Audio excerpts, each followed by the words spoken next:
दोस्तों, आज मैं आपको सतयुग के समय से बसी ऐसी रहस्यमयी दुनिया में ले जाऊंगा जहां पर शिव ने प्रसन्न होकर वरदान दिया था। क्यों है बौद्ध धर्म के लिए भी यही जगह सबसे खास, और क्यों सिख के धर्म गुरु गोविंद सिंह जी आए थे इसी जगह पर? क्या है इस रहस्यमयी लेक का राज? आइए जानते हैं इस वीडियो में।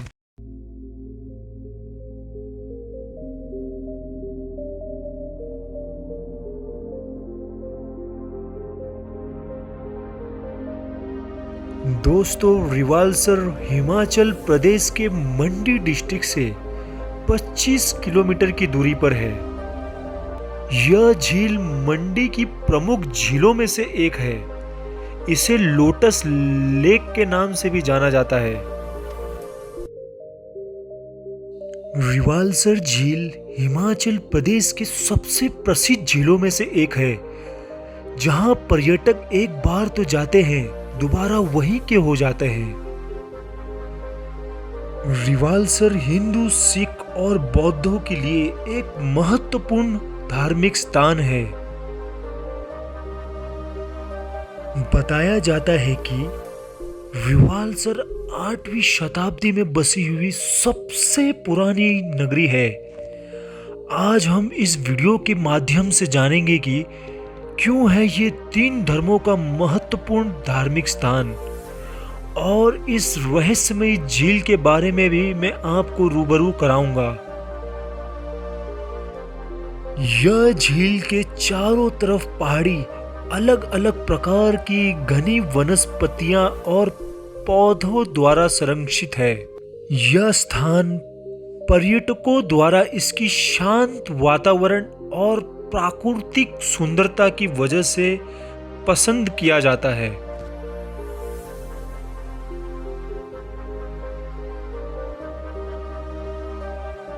आइए अब मैं आपको सदियों पुरानी बसी हुई नगरी के प्राकृतिक सौंदर्य और यहाँ के बारे में बताता हूँ।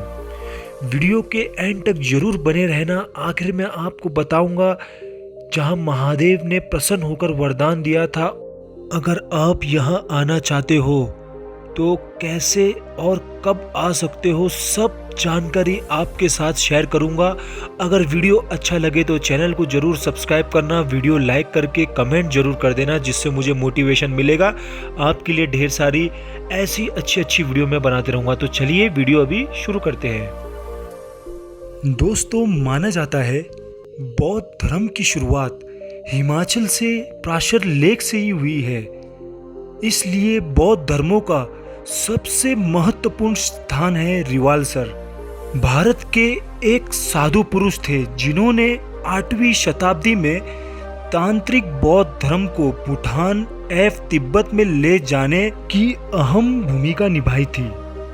वहां उनको गुरु रिनपोछे, बहुमूल्य गुरु के नाम से जाना जाता है। जिड्मा संप्रदाय के अनुयायी उन्हें दिव्य बुद्ध मानते हैं।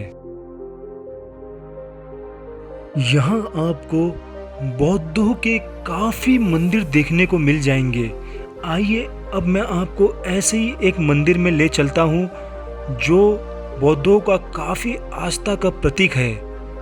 आखिर में आपको बुद्धों के सबसे प्रमुख मंदिर ओम मनी में ले जाऊंगा, जहां पर पद्मसंभव जी ने आग की चिता को कमल के फूल में बदल दिया था। दोस्तों, यहाँ पर सदियों पुराने धर्मों के प्रमाण दिखने को मिलते हैं। रिवालसर एक ऐसी जगह है जहाँ ज्यादातर बाहर कंट्री के टूरिस्ट दिखने को मिलते हैं। यहाँ पर आपको ऐसे प्रमाण दिखने मिल जाएंगे जो काफी सालों से इसी जगह पर मौजूद है। Hey guys, good morning, welcome to my YouTube channel. Guys, आज मैं एक ऐसे टेंपल से आप लोगों को रूबरू कराना चाहता हूँ जो हिमाचल में स्थित है।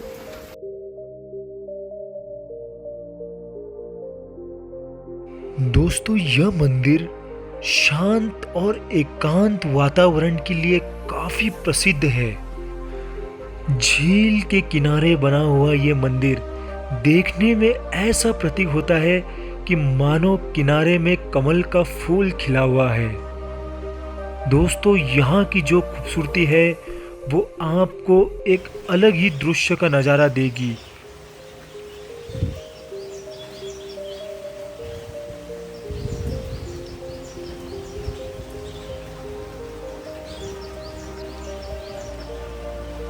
स्वामी पद्मसंभव जी की जो यहाँ विशाल काय मूर्ति है, ये बौद्धों के आस्था की प्रतीक है।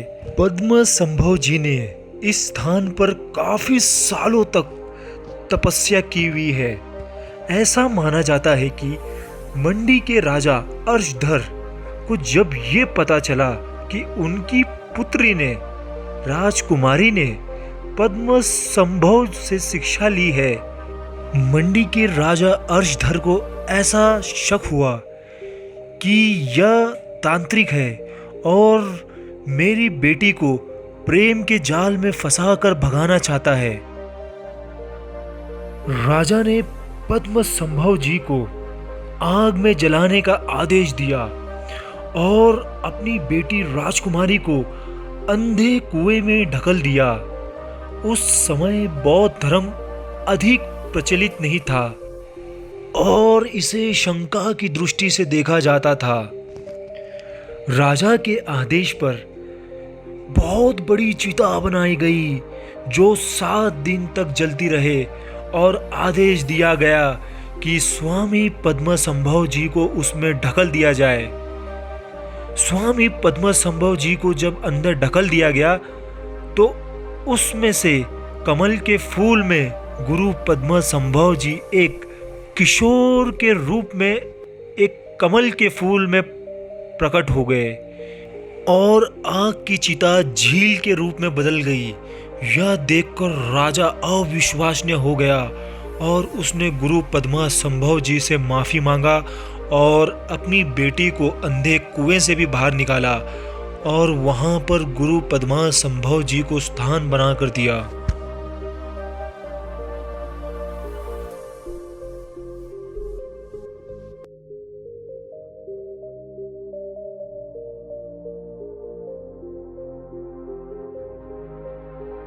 दोस्तों, यह जगह इतनी खूबसूरत है कि मैं अपनी आँखों से बयां नहीं कर सकता हूँ कि इतनी खूबसूरत है।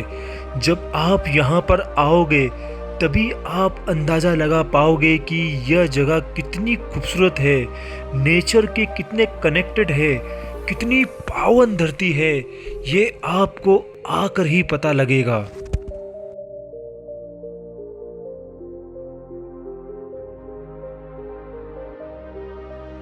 आइए अब हम प्रमुख मंदिर की ओर बढ़ते हैं। दोस्तों, रिवालसर झील की चारों तरफ रोड बनी हुई है और यहाँ पर शॉपिंग के लिए आपको हर फैसिलिटी अवेलेबल है। यहाँ पर आपको अच्छे से अच्छा शॉपिंग करने के लिए मिल जाएगा।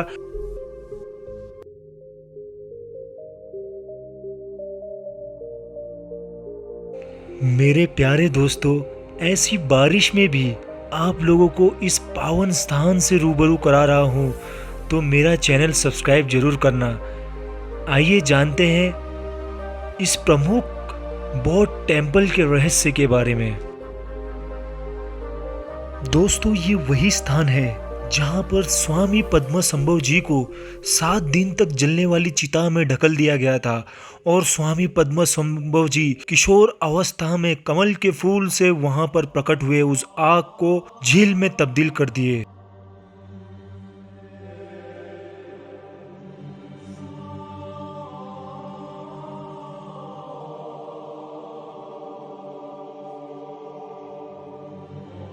माना जाता है कि बौद्ध धर्मों की शुरुआत स्वामी पद्मसंभव जी ने की थी। कमल से उत्पन्न होने वाले एक पौराणिक भारतीय बौद्ध रहस्यवादी जिन्होंने तिब्बत में तांत्रिक बौद्धवाद की शुरुआत की तथा जिन्हें वहां पहला बौद्ध मठ स्थापित करने का श्रेय दिया जाता है। परंपरा के अनुसार पद्मसंभव उद्यान वर्तमान स्वात पाकिस्तान के निवासी थे। यह क्षेत्र अपने तांत्रिकों के लिए विख्यात था। वह एक तांत्रिक और योग्याचार पंथ के सदस्य थे तथा भारत के एक बौद्ध अध्ययन केंद्र नालंदा में पढ़ाते थे। 1747 में उन्हें राजा थी देचंद ने तिब्बत में आमंत्रित किया। वहां उन्हें कथित रूप से तंत्र मंत्र से उन शैतानों को भगाया जो भूकंप पैदा करके एक बौद्ध मठ के निर्माण में बाधा उत्पन्न कर रहे थे। उन्होंने 1749 में बौद्ध मठ का निर्माण कराया, पूर्ण होने तक उसकी देखरेख की थी।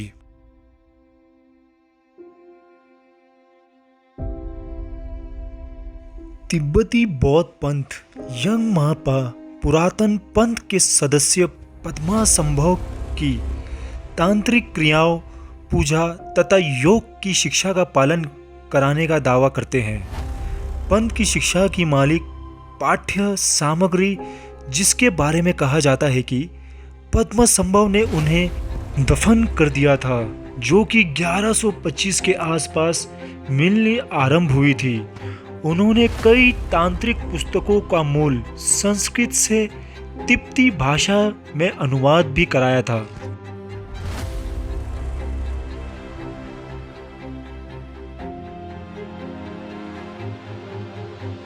भोट देश में बौद्ध धर्म को प्रतिष्ठित कराने में आचार्य पद्मसंभव की महत्वपूर्ण भूमिका रही है। यद्यपि भारतीय आचार्य शांतर्षित ने तत्कालीन भोट सम्राट थीसोइड-देचंद की सहायता से भोट देश में बौद्ध धर्म का प्रचार किया, किंतु पद्मासंभव की सहायता के बिना वे उसमें सफल नहीं हो सके।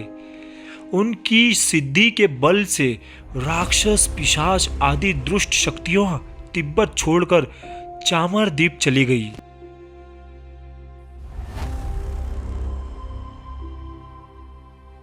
तिब्बत में पद्मासंभव की शिष्या परंपरा आज भी कायम है, जो समस्त हिमालय क्षेत्र में भी फैले हुई है।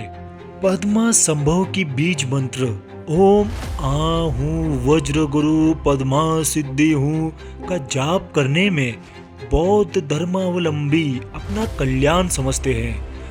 अवलोकितेश्वर के बीज मंत्र ओम मणि महाहू के बाद इस मंत्र का तिब्बत में सर्वाधिक जाप होता है।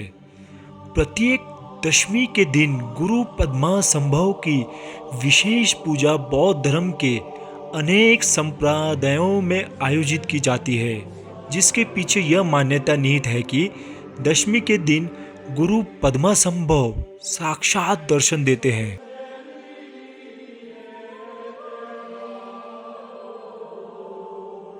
ज्ञात है कि आचार्य शांतर्षित ने ल्हासा में सामेस नामक विहार बनाना प्रारंभ किया, किंतु दुष्ट शक्तियों ने उसमें पुनः विघ्न उपस्थित किया।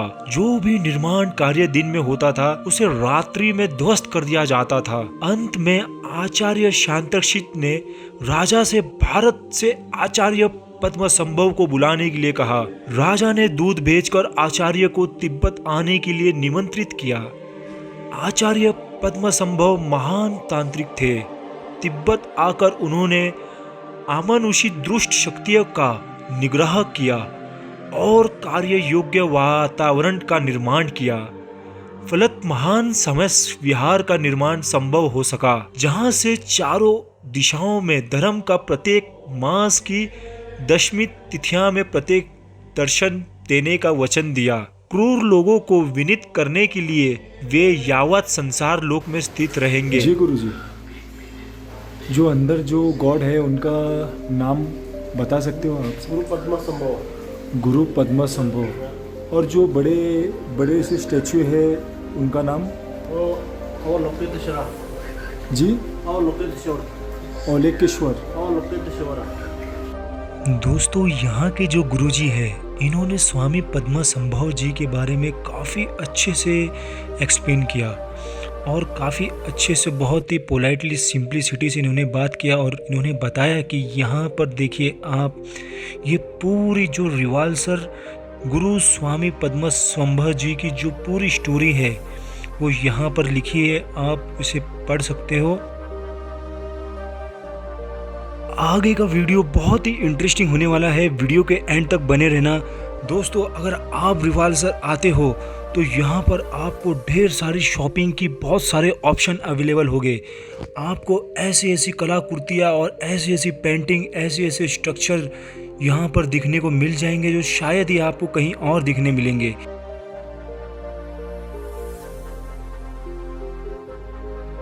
दोस्तों रिवाल्सर में उत्सव भी काफ़ी धूमधाम से आयोजन किया जाता है। यहाँ के मेलों का भी अपना एक विशेष महत्व है।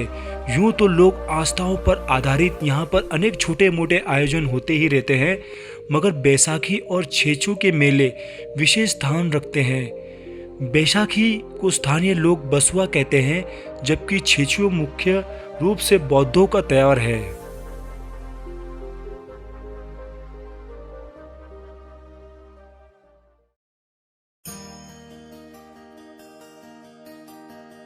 दोस्तों स्वागत है आपका लोमश ऋषि की इस पावन तप भूमि पर। अब मैं आपको दिखाऊंगा कि लोमश ऋषि ने कहाँ तप किया था और महादेव जी ने कहाँ वरदान दिया था।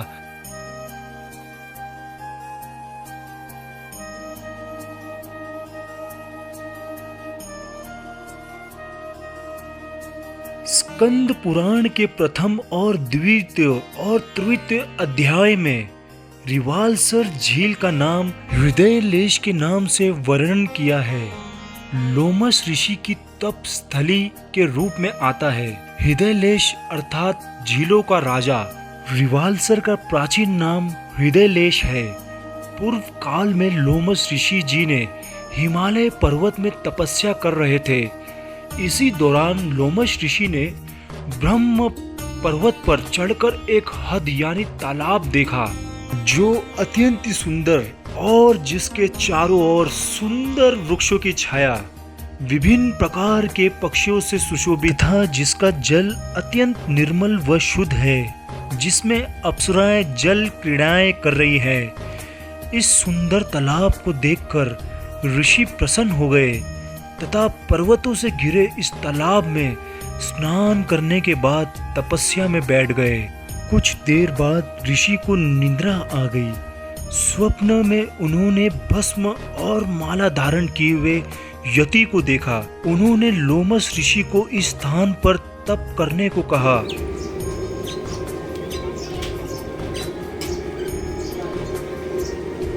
तब लोमश ऋषि ने इस तालाब की पश्चिम दिशा में बैठकर कठोर तपस्या करना शुरू की।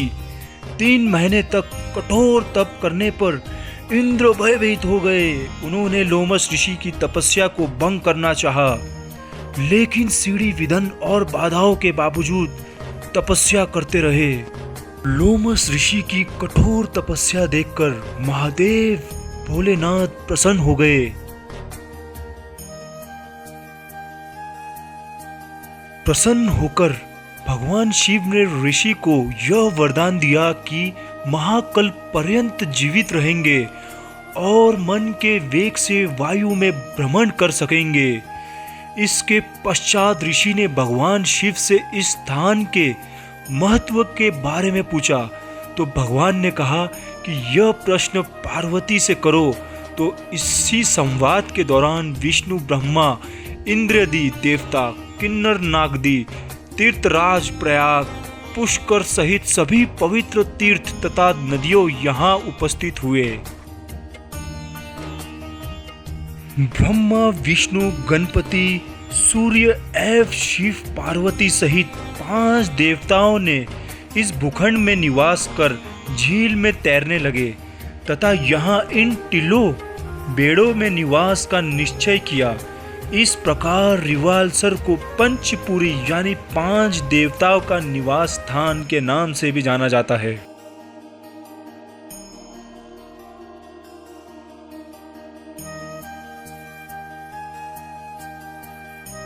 यहाँ बसुआ उत्सव को बड़े धूमधाम से मनाया जाता है। हर वर्ष यहाँ बैशाख व मकर संक्रांति को प्राचीन काल से चला आ रहा बसुआ उत्सव बड़े ही धूमधाम से मनाया जाता है।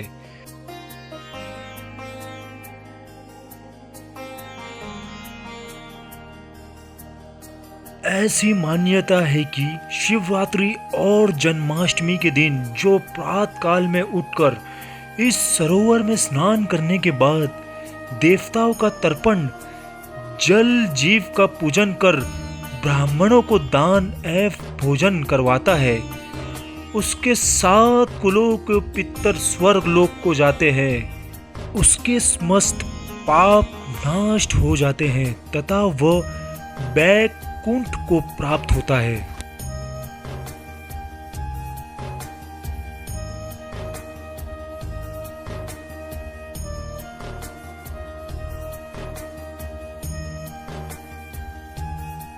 दोस्तों चलिए आपको बता देता हूं कि गुरु गोविंद सिंह रिवालसर झील में क्यों आए थे। गुरु गोविंद सिंह जी वर्ष सन में 1686 में मंडी जनपद आए थे। सबसे पहला उनका आगमन रिवालसर में हुआ।